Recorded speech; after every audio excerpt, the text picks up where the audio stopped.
ఏమైంది కుడుతున్నాయేమైంది? నువ్వు పైన ఉన్నావా కింద ఉన్నావా? కింద ఉండి గుంజుతున్నావా? ఎందుకు వాళ్ళు గుంజలేదా? మరి మన వాళ్ళే చెప్తేనే అర్థం కాదా? ఆ ట్రాన్స్పోర్ట్ మంట కూర్తాడు.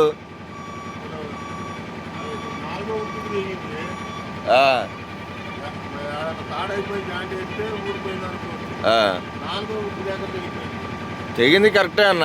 వాళ్ళు చక్కగా గుంజుతావు, నువ్వు గుంజకపోగా నువ్వు చేయకపోగా. వాళ్ళు ఎంతమంది వచ్చారు? ఇద్దరు వచ్చి గుంజుతుంటే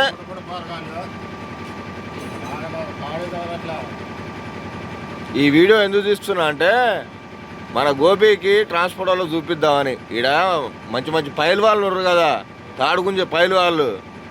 నేను చెప్తుంటే నాకు అర్థం కావట్లే ఆఫీస్ వాళ్ళకి, అందుకే తీసేది.